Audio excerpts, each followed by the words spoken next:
Bonjour à tous ceux qui nous regardent. Ce matin et cet après-midi, désolé, des formations professionnelles, je suis content d'être avec vous. Et j'ai mon père qui m'accompagne, mon père, mon plus grand fan de Sam Parle. Merci, papa, d'être avec moi. Il m'a transmis sa chevelure et sa sagesse, bien sûr. Merci, papa, pour ces deux cadeaux-là. Le titre de mon message cet après-midi, j'ai hésité entre Dieu de la terre et Dieu du réel. Et finalement, j'ai penché pour Dieu du réel parce que le réel inclut les cieux et la terre. On va plonger ensemble en Colossiens 1, à partir du verset 12 jusqu'au verset 20. Et on s'apprête à lire un credo.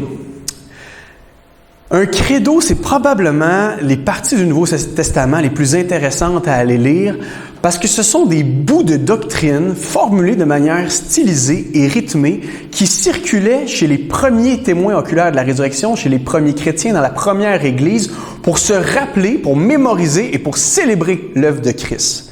Et à ce jour, encore aujourd'hui, les érudits, athées, sceptiques comme chrétiens, considèrent que ces portions de texte, ces fragments, peut-être il y en a une dizaine, douzaine dans le Nouveau Testament, sont fiables, sont dignes de confiance. S'il y a une des portions du Nouveau Testament qu'on dit ça, on ne touche pas à ça, ce sont des écrits de l'Antiquité qu'on est obligé de croire, c'est-à-dire on n'est pas obligé de croire ce que ces écrits-là disent, mais on est obligé de croire qu'ils ont circulé autour de l'an 34, 35, 36, 37, 38 de notre ère. Ce sont ces credos-là. Et ce qu'on s'apprête à lire en Colossiens 1, on connaît souvent 1 Corinthiens 15, le fameux credo que Paul récite, Philippiens 2, qui est un peu plus connu, un hymne d'une haute christologie qui élève l'œuvre de Christ. Mais ce qu'on s'apprête de lire, imaginez ça, c'était transmis chez les premiers chrétiens et ça se disait, ça se racontait afin que l'œuvre de Christ soit mémorisée, mais aussi incarnée. Et un jour, Paul a décidé de le mettre par écrit. Voici ce que ça nous dit. Vous exprimerez votre reconnaissance au Père, c'est ce qu'on vient de faire pas mal l'après-midi, qui vous a rendu capable d'avoir part à l'héritage qu'il réserve dans la lumière aux membres de son peuple saint. Car, et c'est là que les experts de la critique textuelle pensent que le credo commence, il nous a arrachés au pouvoir des ténèbres, il nous a fait passer dans le royaume de son Fils bien-aimé, il nous a fait changer de famille, étant unis à lui, nous sommes délivrés, car nous avons reçu le pardon des péchés. Ce Fils, il est l'image du Dieu que nul ne voit. Il est le premier-né de toute la création, car c'est en lui qu'ont été créées toutes choses dans les cieux comme sur la terre, les visibles et les invisibles, les trônes et les seigneuries, les autorités et les puissances, le ciel et la terre, au fond, tout ce que vous pouvez voir et ne pouvez pas voir. C'est par lui et pour lui que Dieu a tout créé. Il est lui-même bien avant toute chose et tout subsiste en lui. Il est lui-même la tête de son corps. Nous avons un bon patron, chère Église, c'est Jésus lui-même. Ce Fils est le commencement, le premier-né de tous ceux qui sont morts, c'est-à-dire le premier prototype d'une nouvelle humanité qui est en marche, afin qu'en toute chose, il ait le premier rang. Car c'est en lui que Dieu a désiré que toute plénitude ait sa demeure. Et c'est par lui qu'il a voulu réconcilier avec lui-même l'univers, le cosmos tout entier, ce qui est sur terre, ce qui est au ciel, en instaurant la paix. Par quoi? Par la force? Mais non, par le sang que son Fils a versé sur la croix. Amen. C'était ma prédication pour cet après-midi. J'ai récemment eu une conversation avec un ami de longue date qui, malheureusement, a lâché la main du Seigneur, mais je crois que ce n'est que pour un temps. C'est ma prière, du moins. Et je parlais avec lui, on a eu des moments forts dans notre jeunesse. J'étais encore jeune, mais j'ai déjà été plus jeune que je le suis. Et on a connu les bénédictions spirituelles, on a connu la présence de l'Esprit, l'œuvre de l'Évangile en nous, l'amour fraternel. Et là, après plusieurs années, on se retrouve, et je sais qu'il a lâché la main du Seigneur, et il commence à m'expliquer comment il voit le monde et comment il voit la vie. Et alors que je l'écoute, je comprends qu'au fond, dans sa tête, il y a l'histoire religieuse, la Genèse, Israël, les prophètes, Jésus, les apôtres, et l'histoire de l'humanité. Il y a Dieu, la Bible, tes prières, ta vie d'église, et la vraie vie, le travail, les factures, la famille, le sport, les activités, les loisirs. Il y a comme une dichotomie entre ces deux mondes-là. Il y a vraiment le Jésus de la foi et ma vraie vie à moi. Et ça me fait en l'écoutant, ça me faisait quand même penser pas mal au discours québécois, là, tu sais. Peu importe ta religion, ça nous dérange pas trop tant qu'elle vient pas sur la sphère publique. Garde-la chez vous ou dans ton culte à toi. C'est rendu privé, relayé au monde du privé. Mais il y a la vraie réalité, là, l'école, la carrière, la business, l'État, la science, etc. Un petit Dieu de la Bible versus la planète Terre. Hein? Vos affaires religieuses, mais nous, faut sauver la Terre, faut faire du bien, faut avoir des causes. Et je parie que c'est une tentation quand même pour chacun d'entre nous, même cet après-midi parfois, de cantonner Dieu au mode religieux, au domaine du religieux, l'emprisonner dans un mode d'existence et ne pas le laisser être le lion rugissant qui a son mot à dire sur chaque chose de ce monde. OK, Dieu dans l'Église, OK, Dieu quand je prie, OK, Dieu quand j'ouvre ma Bible, mais où est Dieu dans le reste de la réalité de ma vie? La famille, le travail, les études, les dépenses, les autres domaines. Il y a la croix, il y a les disciples, mais il y a aussi mon terrassement. Il y a aussi mon petit bébé nouveau chien. Il y a aussi le reste de mes activités. Et je vois que c'est un danger, une tentation pour non seulement les non-croyants, mais aussi parfois même pour nous comme croyants. Et ça l'amène à des conséquences vraiment tragiques, même dans l'Église, d'avoir ce type de réflexion-là sur un Dieu qui ne se manifesterait que dans quelques modes d'existence. Premièrement, tu grandis dans ta vérité chrétienne, ta supposée vérité chrétienne, en pensant en fait que le Dieu des Écritures n'est pas capable d'harmoniser tout ton être et ton monde. Alors que tu as été créé pour avoir un centre, avoir un objectif, pour avoir quelque chose qui t'harmonise complètement. Donc, ce qu'on fait, quand on fait cette dichotomie-là, on part à la recherche de quelqu'un d'autre ou de quelque chose d'autre, d'un autre Dieu qui pourrait tout expliquer les facettes de mon existence. Et c'est ce qu'on voit clairement autour de nous. Une société qui cherche un sens qui peut donner tous les petits sens. Une société qui cherche un centre qui peut expliquer tout ce qui est en périphérie. Deuxième conséquence, si le christianisme n'explique pas toute ma vie, eh bien, ça veut dire que c'est moi, au fond, qui est appelé à l'expliquer ma vie. C'est moi qui est appelé à découvrir, à créer le sens de ma vie, avec toute l'anxiété que ça peut mener, ça peut gérer. Troisièmement, tu vas penser, si tu penses ce que j'ai dit au début, que en fait, tout ce qui est la vie de la matière, le corps, tout ce qui est incarné, ce qui est matériel, mais en fait, c'est pas très important. C'est pas du domaine sacré, c'est pas du domaine divin. Donc, beaucoup de conséquences en découlent. La sexualité, le travail, la vie ordinaire, la vie au pays des gens ordinaires, ben c'est pas tant le domaine de Dieu. OK, oui, sanctification, mais c'est pas le domaine principal de Dieu. Dieu dans le ciel, moi sur la terre. Et quatrièmement, je pense que quand on a cette pensée-là, on finit par penser qu'il y a des jouissances supérieures aux jouissances religieuses. C'est-à-dire que ce monde, on s'attend qu'il est jouissif. Parlant du sport, de la bouffe, de la belle température, tous les plaisirs qu'on expérimente dans ce monde qui sont très, très naturels, eh bien, si on ne fait pas la connexion entre ce qu'on expérimente comme être humain, comme joie du quotidien, entre ces joies-là, cette jouissance de l'ordinaire, si on ne fait pas la connexion avec Dieu, on finit par penser que il y a les joies spirituelles et il y a les joies naturelles, je vais essayer d'avoir une bonne balance. Vous me suivez? Mon hypothèse cet après-midi pour vous, c'est qu'il n'y a pas une idée plus étrangère que ça au discours biblique. Le Dieu qui nous est présenté en Jésus-Christ dans les Écritures, il n'y a pas une idée plus étrangère que ça que de le réserver à l'intimité de ton cœur, que de le penser perché sur un nuage, que de le penser déconnecté de la matière. Pour le dire dans des mots québécois, là, Dieu est big. Dites à votre voisin, là, « Hey, big, Dieu est big. » Dieu est big. Et c'est soulageant. Vous allez voir, vos âmes vont être soulagées à la fin du message. Il n'y a pas plus réel, il n'y a pas plus matériel, il n'y a pas plus physique, il n'y a pas plus cher et haut que le Dieu qui nous est décrit dans la Bible. En partant, le Dieu qu'on y trouve, c'est celui qui s'est présenté au patriarche comme étant le Dieu qui est. Tu sais, entre vous et moi, quand on se définit, on dit « Je suis papa, 31 ans, je suis disciple de Jésus, je suis missionnaire moderne, je suis fils de René et Gilles. » Donc, on est obligé de mettre quelque chose après ça. Mais Dieu se présente à Moïse, puis je suis celui qui est. Moi, j'imagine Moïse comme et quoi?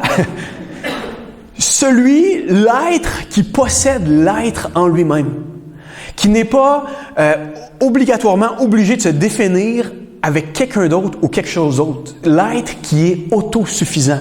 L'être, la fontaine de toute réalité, la source de toute existence, le fondement même.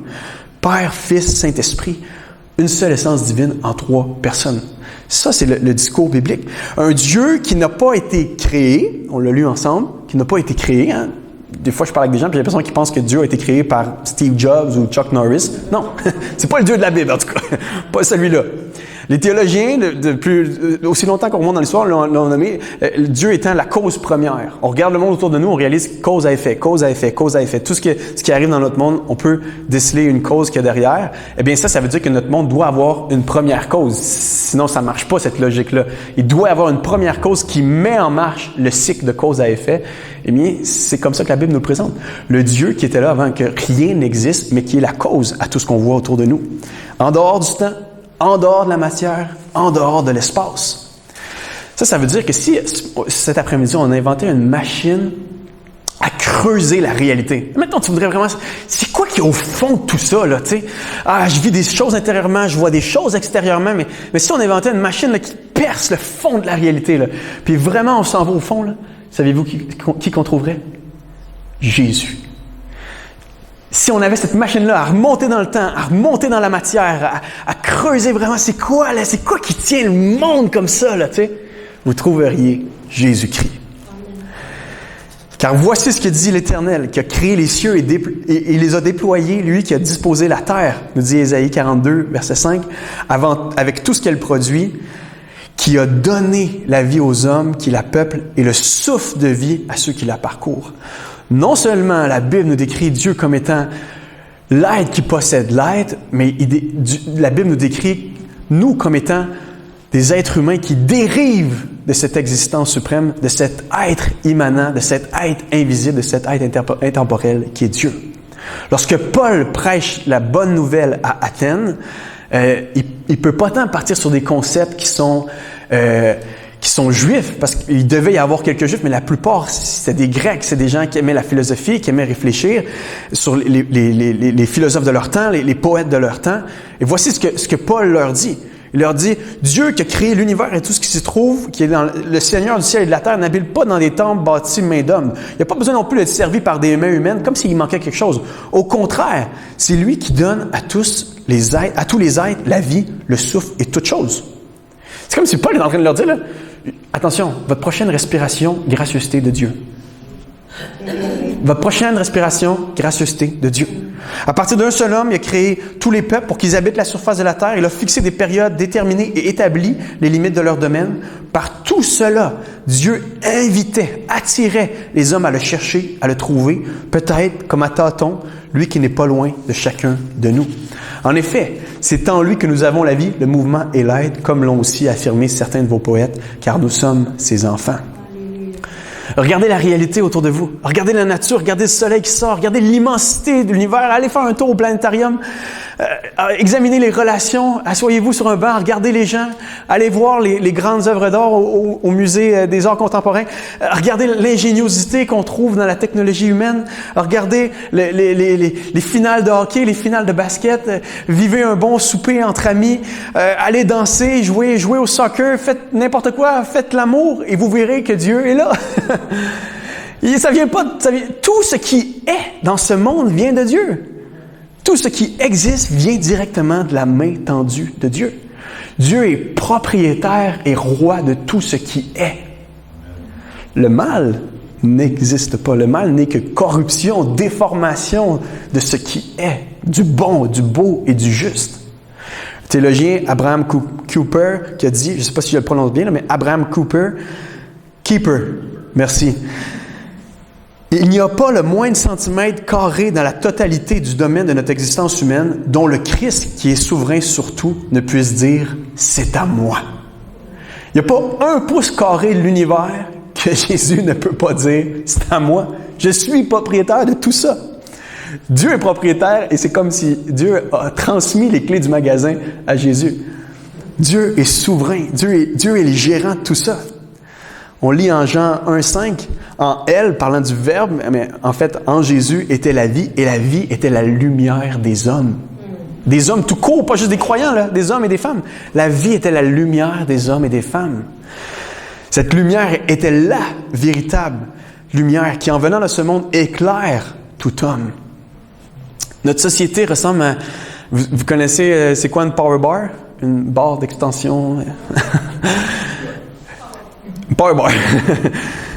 Et voici, notre société essaie de tirer son propre courant, son propre électricité, sa propre lumière dans elle-même. C'est comme prendre une power bar et essayer de se rebrancher, tu sais. On essaie, OK, on va s'auto-engendrer, s'auto-générer, s'auto-déterminer, s'auto-genrer, puis finalement, on va finir par s'auto-anéantir. C'est moi qui décide le moment de ma mort. C'est moi qui décide tout. C'est fou comment on est prêt à dire, on refuse toutes les marques de Dieu dans notre monde pour être sûr que c'est nous. Puis on a comme une petite génératrice, fait que ça suffit pour quelques temps, mais à un moment donné, la génératrice, ça manque de gaz, là. Puis là, ça devient de la folie, là. Puis tu regardes notre monde autour de nous, puis tu te dis, ça dérape, là. Vous savez à quoi ressemble notre monde? Des pitounes. Vous savez c'est quoi une pitoune? Les bois, là, qu'on faisait circuler dans le fleuve, là. Ceux-là. Ça, c'est une pitoune. Gros morceau de bois, ça avance vite, il y a du courant, il y a du fluide, mais si tu pognes ce morceau, cette chaîne-là, là, par exemple, là, il n'y a plus de vie, là. C'est mort, là. Ah, c'est d'une fluidité incroyable, c'est d'un progrès incroyable. Mais il n'y a pas de sève là-dedans. Il grandit plus, cet arbre-là. Il n'y a plus de racines. Mais c'est une pitonne. C'est une pitonne, il avance. Mais il n'y a pas de lumière, il n'y a pas d'électricité. Il est déconnecté de sa force vitale. J'écoutais, avant de devenir papa, je me préparais à devenir papa, j'ai écouté un documentaire sur le processus de gestation de la maman, à partir de l'embryon, tout ça, fœtus, comment le bébé se développe. Puis j'ai écouté ça, c'était vraiment bien fait comme documentaire. Et le gars avait une voix très, très grave, puis il décrivait les étapes de la création. Puis à quelques reprises, il utilisait un terme, puis il disait... Voici que l'irrépressible force de la vie conduira les spermatozoïdes dans les trompes de Fallope. Et moi, je l'écoutais, hey, mon Dieu, c'est quasiment un preacher, le gars. Il prêche avec une intensité sacrée. Puis moi, je l'écoutais dire ça, l'irrépressible force de la vie. Puis mais c'est qui ton irrépressible force de la vie? Parce que moi, je le connais, c'est Jésus-Christ. C'est lui qui orientait les spermatozoïdes dans les trompes de Fallope de votre maman pour que vous soyez là. C'est lui qui a fait en sorte que vous êtes tournés au bon moment, que vous êtes sortis. C'est lui qui est la pompe derrière votre pompe. C'est lui qui est l'oxygène derrière votre oxygène. C'est qui cette irrépressible force de la vie, ne serait-ce que celui qu'on trouve en Jésus-Christ? Arrêtons, frères et sœurs, de penser que le monde dépend de nous. Tout ce qui est dépend de Dieu. Pourquoi nos reins filent présentement l'eau et tout le breuvage qu'on a pu prendre? Parce que Christ les maintient. Pourquoi nos poumons se remplissent d'oxygène? Parce que Christ est la pompe derrière la nôtre. Pourquoi tu aimes la vie? Parce que tu as été faite pour la vie. Pourquoi ta vie est précieuse? Pourquoi tu es digne d'une dignité qui surpasse n'importe quelle autre créature de ce monde? Jésus-Christ en est la raison. Jésus-Christ. Il n'y a pas d'autre raison à trouver que ça. Les chrétiens ne considèrent pas que la vie en elle-même est sacrée. Elle est sacrée parce que Dieu en a voulu ainsi. Et que Jésus, Dieu, maintient sa création et maintient le sceau qui nous déclare l'espèce la plus haute de cette création, créée à l'image de Dieu. Mais il maintient aussi tout le reste du monde. Et les disciples ont été surpris d'apprendre ça. Hein? Quand ils ont traversé avec Jésus, là, qui dormait sur son oreiller en arrière, là, la tempête, les vents arrivent, et Jésus est bien installé. Et je pense que c'est Marc qui nous dit même qu'il a pris un oreiller pour se coucher. Les disciples vont le voir. Hey, Jésus, qu'est-ce que tu fais? Mon Dieu, t'es donc bien déconnecté de la réalité, toi. Ah ouais, il y a une tempête. Qu'est-ce que tu fais? Et qu'est-ce que Jésus fait? Chut! Dis! La tempête se calme. Qu'est-ce que les disciples vont se dire entre eux? Mais voyons donc, c'est qui ce gars-là qui contrôle même les vents et la mer? Les disciples n'avaient pas compris que le fondateur de leur salut était aussi le fondateur de l'univers. Et c'est ce que ce credo-là veut nous enseigner. Hein? On parle du salut, mais ensuite on voit que le fondateur de l'Église, le fondateur du christianisme, le fondateur de notre délivrance est aussi le fondateur de l'univers. Il est le Rédempteur, certes, mais il est aussi le Créateur de toutes choses. C'est big. Je vous l'avais dit que c'était big. Hein? C'est big, c'est beau, c'est gros, et c'est source de paix pour nos âmes, hein, d'y réfléchir un instant. Ce Dieu qui oriente, qui dirige le cours des choses, le cours de l'humanité, est en contrôle. Et ça nous mène à tellement d'applications de comprendre cette réalité-là. Juste, on peut penser à la science. La science est tellement noble et louable lorsqu'on considère que ce n'est que découvrir les choses que Dieu a cachées dans le monde. Découvrir le monde que Dieu a créé. Et la science, en fait, elle n'est possible que parce que ce monde existe et parce qu'il est constant, parce qu'il est soutenu. C'est quoi qui nous indique que si on fait une expérience, si on le refait le lendemain, ça va être la même réponse? Mais parce qu'il y a des lois, il y a des choses qui ne changent pas dans ce monde, il y a des choses qui sont soutenues, qui sont maintenues. Et la tragédie de l'homme moderne, c'est qu'on essaie de prendre la science pour discréditer Dieu. Alors que plus on en fait, plus on réalise que non, ça nous prend un Dieu. Il y a un Dieu. C'est par lui, c'est de lui, par lui et pour lui que sont toutes choses. De lui, par lui et pour lui que sont toutes choses. Le credo de la société, c'est du hasard par des forces imprévisibles et impersonnelles et pour nous que sont toutes choses. Ça vient du hasard, c'est maintenu par des forces impersonnelles, imprévisibles et c'est pour nous que l'univers existe. Le discours biblique renverse tout ça. C'est de lui, par lui et pour lui que sont toutes choses. Et peut-être vous commencez à voir là, à quel point le péché est une absurdité. Tu sais, des fois, on trouve que Dieu est un peu intense par rapport au péché. On lit Lévitique, on lit l'Ancien Testament, puis wow, OK, des grosses conséquences, il ménage pas ça. Puis là, on essaie de se convaincre, OK, oui, non, Dieu est juste, Dieu c'est un juste juge. Mais encore là, des fois, on a un peu de misère.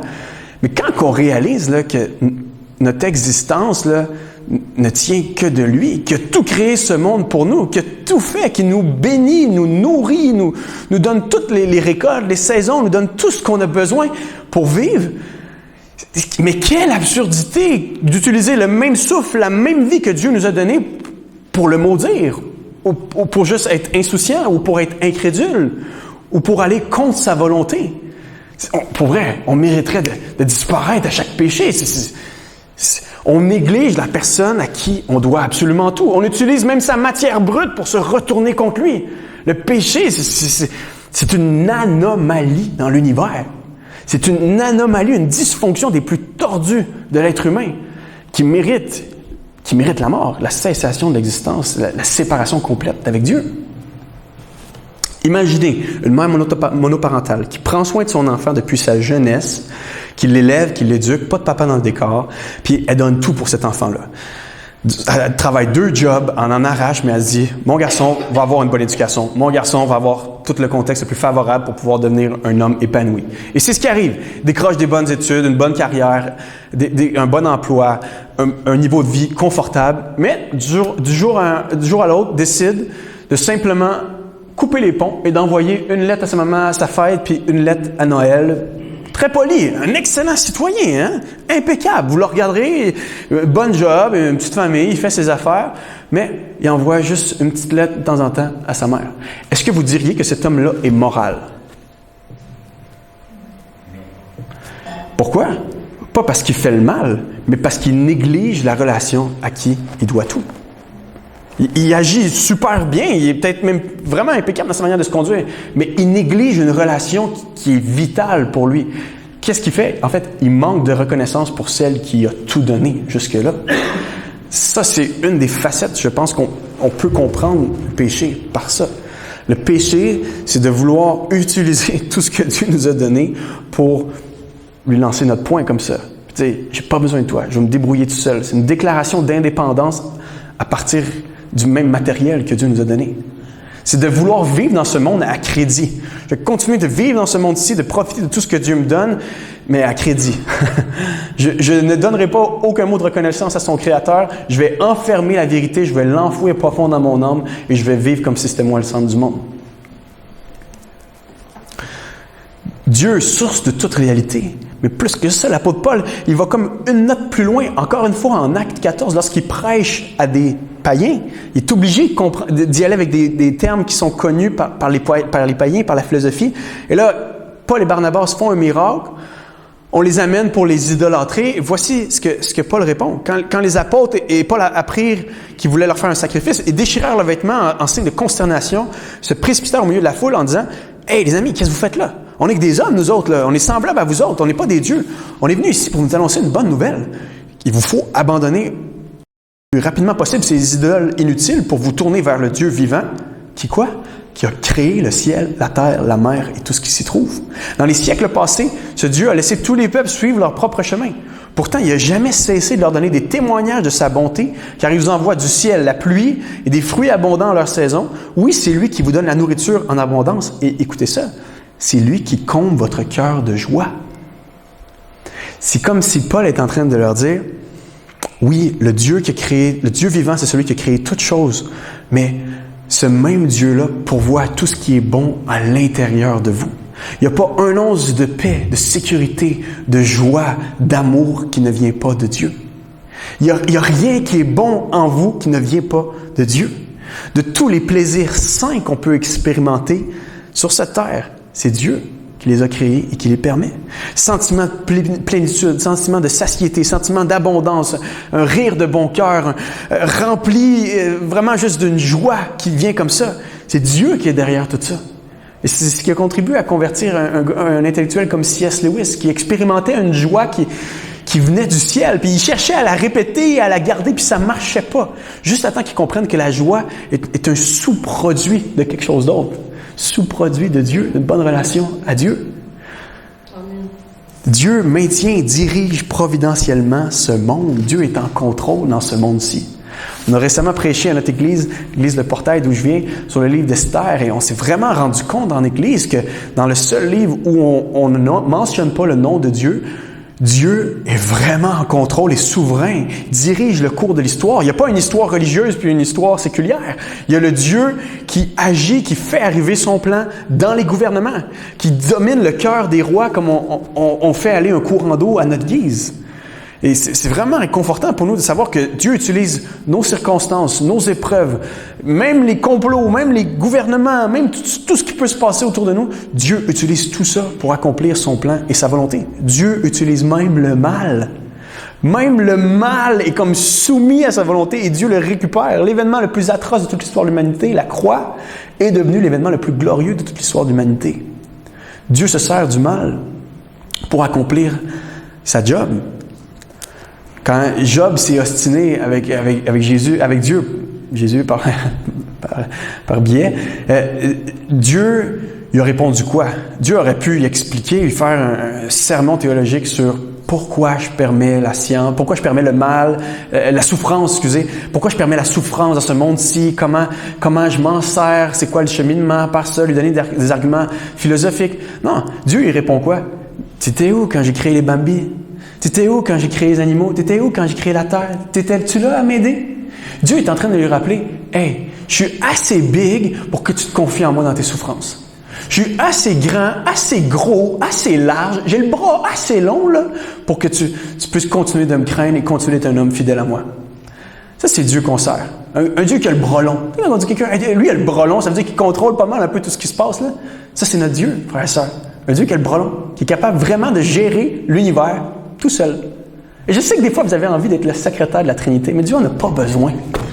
Il n'y a pas besoin, il n'y a jamais eu une offre d'emploi. « Oh, Saint-Esprit est en arrache ces temps-ci, on a besoin de quelqu'un qui vient aider. » Non, Dieu est suffisant pour qu'on lui fasse confiance, même quand on ne le voit pas. Parce que c'est une des tentations de l'homme, c'est on ne voit pas ce Dieu invisible en qui on est supposé transmettre toute notre foi, alors que dans le reste de notre quotidien, on voit des gens, puis même là, on a de la misère à leur faire confiance. Avez-vous vu le film Le Seigneur des Anneaux, la trilogie? Et même récemment, il est sorti une série. Qu'est-ce qui est arrivé avant? Levez de la main, qui a vu Le Seigneur des Anneaux? Maintenant, je vous pose la question. Avez-vous vu Le Seigneur des Anneaux? Non? Non? Le Seigneur des Anneaux, on ne le voit pas dans Le Seigneur des Anneaux. Personne ne l'a vu. Mais, on sent qu'il y a une providence qui est à l'œuvre. Et à un certain moment, Bilbo se vante d'avoir fait la quête pour aller chercher l'anneau, puis tout ça, puis Bilbo le hobbit.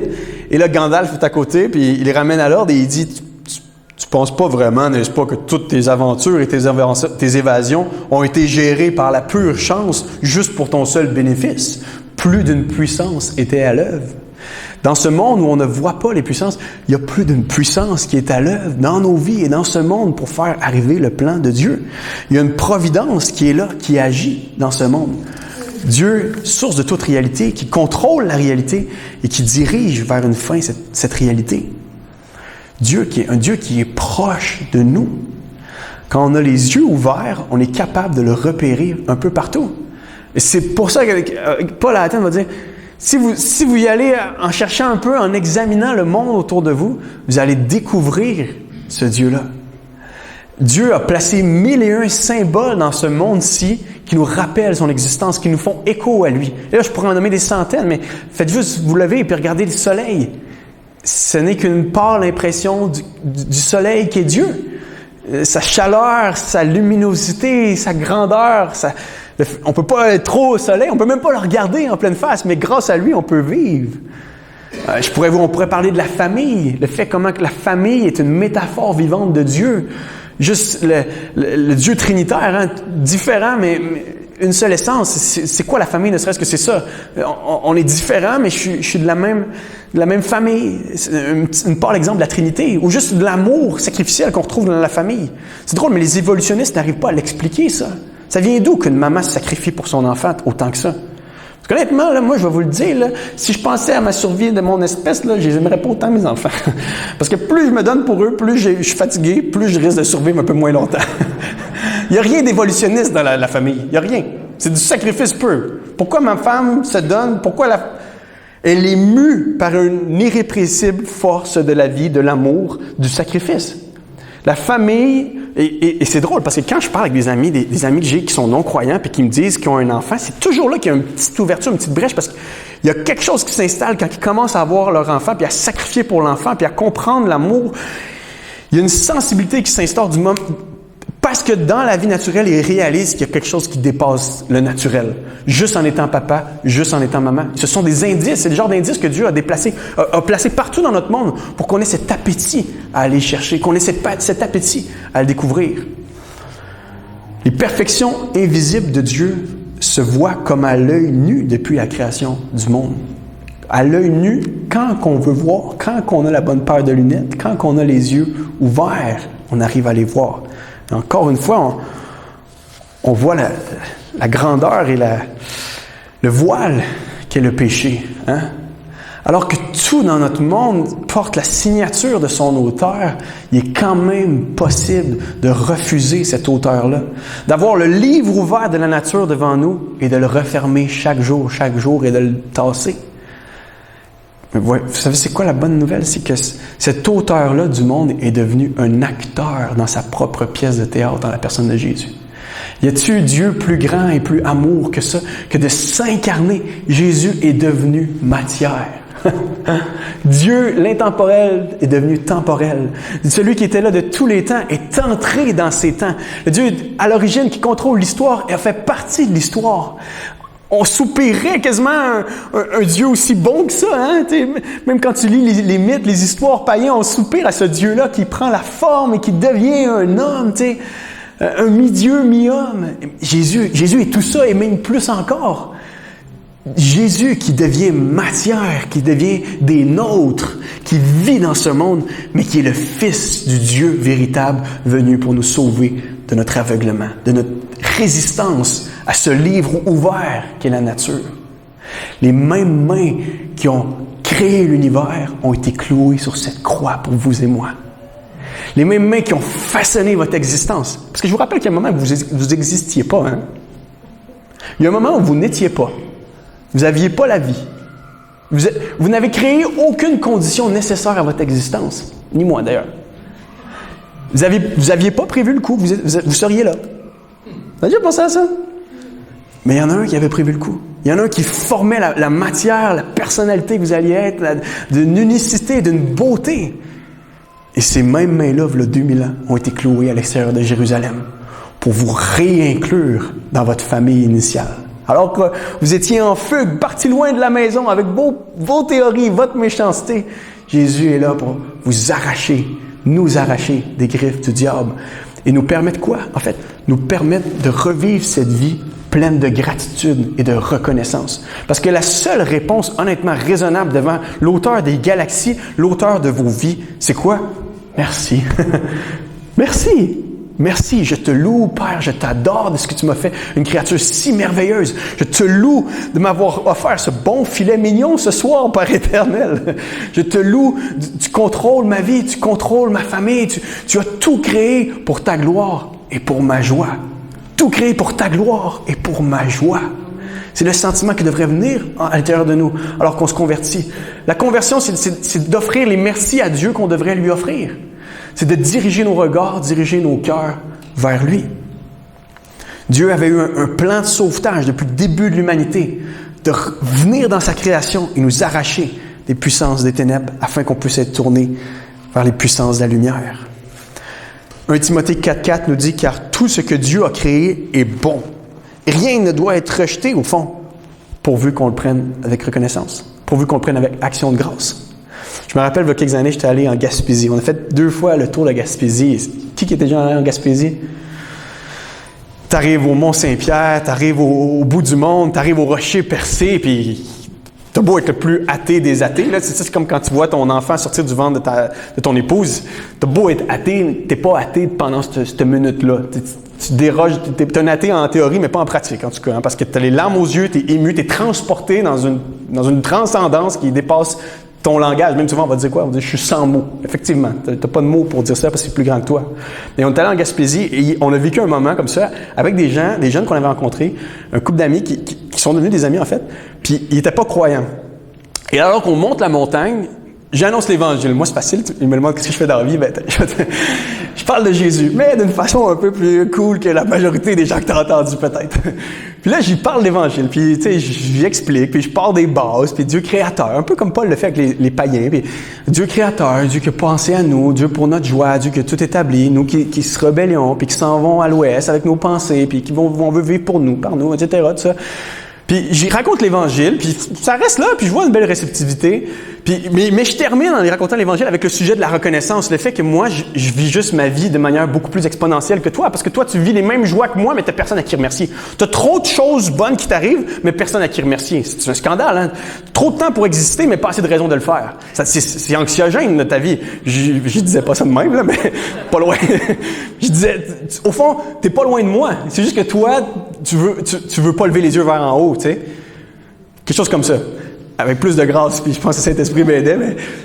Et là, on arrive au haut de la montagne, et là, on a ce fameux moment-là, tu sais, où est-ce que tu es pris d'une sensation, puis oh, wow, c'est magnifique, puis là, ça me prend, puis là, ici, je le vois, là, t'es ému, puis là, c'est beau tout ça.